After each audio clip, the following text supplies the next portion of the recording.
Қайырлы күн, менің каналыма қош келдіңіздер. Бүгін осындай қып-қызыл болып, керемет болып шығатын балықтың рецептімен бөліскім келіп отыр.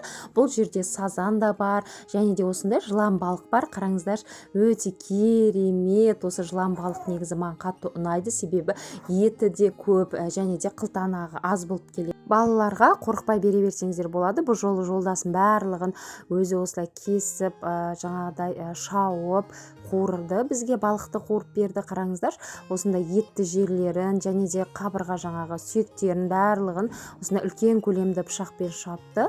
Шауып, барлығын бөліп, жақсылап тұздап алдық.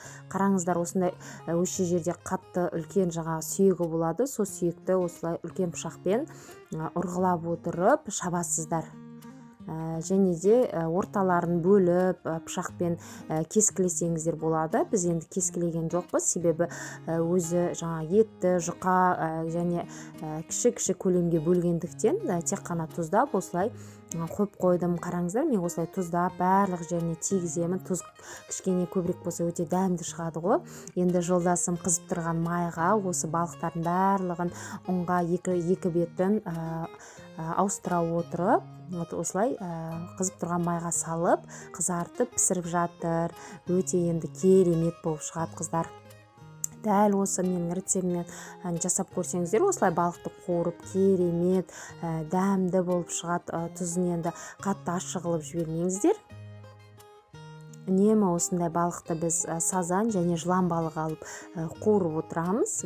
Айында бір немесе бір 3-4 аптада бір алып қоямыз. Себебі білесіздер, балықта қаншама витаминдер бар. Балаларға да, өзімізге де, үлкен кісілерге де көп витамин керек қой. Осы балықты көп жеген адамның жаңағы көзінің көру қабілеті де жақсарады. Сондықтан көбірек осындай балықты жеп отырыңыздар.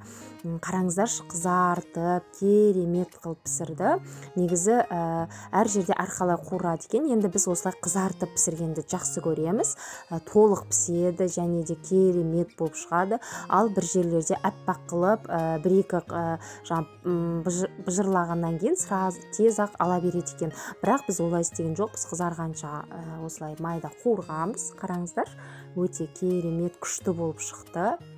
Сіздер қалай қуырасыздар балықты, комментарийға лайк басып, ойларыңызды жаза кетіңіздер. Және де менің каналыма тіркелмеген болсаңыз, тіркеліп, подписацияны басып қойыңыздар. Қараңыздар, дәмді, өте керемет балығымыз дайын болды. Қатты жегіміз келіп тұр. Қараңыздар, жартысын балаларым уже жеп алды, шыдамай. Дәл сіздерге де дәл осы менің рецептім бойынша жасап көріңіздер дегім келеді. Менің жолдасымның рецебі бұл. Осы рецепт бойынша жасап, үйдегі балаларыңызды, бала-шағаларыңызды қуантсаңыздар болады. Біз осылай бетіне пиязымызды осылай қойып, пиязбен бірге жеп аламыз. Бізге ас болсын. Ал барлықтарыңызға рахмет. Видеоның соңына шейін көргендеріңіз үшін. Осы рецепт бойынша балықты қуырып көріңіздер. Каналға тіркелмеген болсаңыздар, тіркеліп, подписация басып, жанындағы қоңыраушаны басып қойыңыздар. Алдағы уақытта мен салған видеоларды сіз бірінші болып көретін боласыз. Мен каналымда сонымен қатар қолжетімді рецепттермен тағамдар, тәттілер, лайфхактарды таба аласыздар.